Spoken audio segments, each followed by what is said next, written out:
একে অপরের দুঃখটা যদি আমরা ভাগ করে নিই, বলতে পারি, তাহলে আমার মনে হয় কিছুটা দুঃখ কমে। Good morning everyone. আজকে হচ্ছে তোমার শুক্রবার, আর এখন একদম সকাল সকাল, মানে এখন ঘড়িতে 7টা বাজে। তার কারণ এত সকালবেলা শ্যুট করছি, তার কারণ ছেলের পরীক্ষা। আমার অবস্থাটা দেখো, ও পড়ছে না আমি পড়ছি সেটা কিন্তু আমি জানি না পরীক্ষাটা কার। এই দেখো ভদ্রলোককে দেখো, আর ইনি এখন খেতে বসেছেন, তার খাবার ঠান্ডা হচ্ছে। ফ্যানটা অন কর, ফ্যানটা অন কর যা। কি যে মারাত্মক ভয় লাগছে কি বলবো। ওর বাংলা পরীক্ষা মানে আমার সাংঘাতিক টেনশন হয়। দেখো পড়ছে, অবস্থা দেখো। হ্যাঁ রে, পরীক্ষা কেমন হবে? বাজে।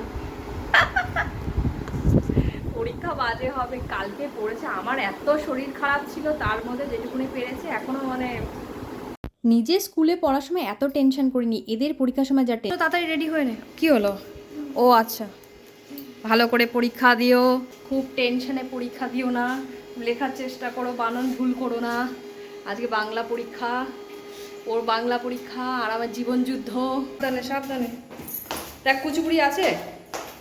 না, দুধ থেকে ফেলে দাও। খাইনি। কি হয়ে গেছে? ওই যে কুকুরটা ছিল না, তোমরা তো দেখেছো এর আগে কুকুর ছিল, ওই কুকুরটা আগে উপরে থাকতো, এখন নিচে দিয়ে দিয়েছি। কদিন ধরে রেখেছিলাম পুচুটাকে, মানে রেখেছিলাম মানে কেউ ছিল, আর না নিচে পটি টটি করে দিয়েছিল, হিসু করে দিয়েছিল, যার জন্য ওকে আর ওপরে রাখছি না, ও নিচেই থাকছে। কালকে রাতে নিচেই থেকেছে, আর হেব্বি কান্নাকাটি করেছে, মানে উপরে থেকে থেকে অভ্যাস হয়ে গেছে তো, কাঁদছিল, খুব কাঁদছিল, আর খারাপ লাগছিল, কিন্তু যাই হোক ওপরে না থাকাই ভালো, নিচে থাকুক, তাই নিচে খেতে দিয়েছিলাম। এই যে খাইনি বেচরা, তার মধ্যে আবার এক গাদা পিঁপড়ে হয়েছে। হয়ে গেছে ওটা। দই হয়ে গেছে না? ছেলে চলে গেল।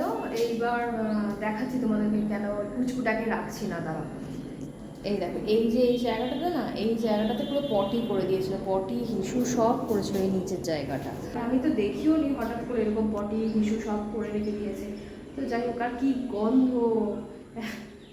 হয়তো তোমরা ভাববে যে কুকুরটাকে রেখেছে আবার বাইরে দিয়ে দিল, সেই জন্যই বললাম যে পটি হিসু আর পরিষ্কার করতে আর ভালো লাগছে না, যেহেতু রাস্তায় থাকে তো একদমই আর ভালো লাগছিল না। আর বাচ্চা আছে, একটা ভাইরাস রাস্তায় ঘুরে, ও যদি পোষা পার্মানেন্ট পোষা হতো একটা আলাদা ব্যাপার হতো, তো ও তো আর পোষা নয়, রাস্তায় থাকে, সেই জন্য ওকে এই বাইরেটাতেই, এই যে এই বাইরেটাতেই এখন রেখে দিয়েছি। ওই দেখো পাপোশও কালকে দিয়ে দিয়েছে বর, ওখানটায় রেখে দিয়েছি।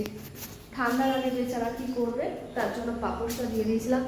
আর এখন আবার উনি গেছেন ঘুরতে, উনি সকাল টাইমটা ওর মায়ের কাছে ঘুরতে চলে যান, গেছে, আবার বেলায় আসবে খাওয়ার জন্য। যাই ছোটোটাকে আবার স্কুলের জন্য রেডি করবো, ওকে রেডি করে পাঠিয়ে দিই। তারপর ঘরে এক গাদা কাজ করে আছে জানো, দাঁড়াও দেখাই তোমাদের, কিচ্ছু কাজ করিনি। দেখো কি অবস্থায়, দেখো বেসিনে বাসন টাসন সব পড়ে আছে, সব গোছাতে হবে এগুলো। আর তার মধ্যে কি বলবো, তার মধ্যে তোমাদেরকে দেখাই, এই দেখো উফ, এই কাগজের কত প্যাকেটগুলো যে জমেছে, মানে 3-4 দিন ধরে এগুলো ফেলাই হচ্ছে না, ফেলাই হচ্ছে না। আজকে ফেলে দিয়ে আসবো, যতই পাশে আজকে ফেলে দিয়ে আসবো। আজকে আর সেরকম কোনো টিফিন আমি কিনে আনিনি আর বানাইও নি, তো আজকে ছোটোটার টিফিনে এই তোমার এই বিস্কিটটাই দিয়ে দিচ্ছি, টিফিনে যে ডার্ক ফ্যান্টাসির এই বিস্কিটটা। এখনও ঘুমাচ্ছে, এখনও ঘুমাচ্ছে। হ্যাঁ রে ওঠ, 7:30 বেজে গেছে। ও বন্ধু ঘুম থেকে উঠে ব্রাশ করে রেডি হয়ে গেছে, এখন খেয়ে নিচ্ছে সকালের টিফিন স্কুল যাওয়ার আগে। এখনো এখনো এখনো ঘুম ছাড়িনি বেটার। এটাকে ছোট বন্ধু বললাম কেন জানো? বলবো, আমার না এখন এমন একটা ফেস চলছে, তোমরা বিশ্বাস করবে না, মানে এত ইরিটেশন হচ্ছে, এত ইরিটেশন হচ্ছে, খামোখাই হচ্ছে অনেক সময়।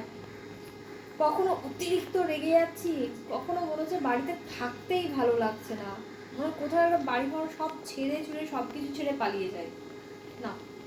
আবার কখনো মনে হচ্ছে বাড়ি থেকে মানে বাড়ির মতো শান্তি আর মানে কি বলবো, এই আস্তে, আর মানে প্রোটেক্টিভ জায়গা আর কোথাও নেই, এরকম একটা সিচুয়েশন হচ্ছে। কখনো কখনো অতিরিক্ত রেগে যাচ্ছি, আবার কখনো কখনো একাই হাসছি, একাই এদের সাথে গল্প করছি, মজা করছি। যাই হোক, এবার এতগুলো কথা তোমাদেরকে বললাম, তার কারণ হলো দেখো আমার মতো, আমি তো হাউস ওয়াইফ, আমি তো আর জবও করি না বা বাইরে কোথাও চাকরি করতে চাই না। তো হয় তাই তোমাদেরকে একটা নিজের ফ্যামিলি ভেবে অনেকগুলো কথা বললাম। প্লিজ কেউ খারাপ মন্তব্য করো না, কমেন্ট করো না, কারণ আমি যে ফেসটা কাটাচ্ছি সেই ফেসটা থেকে এমনি বেরোতে পারছি না।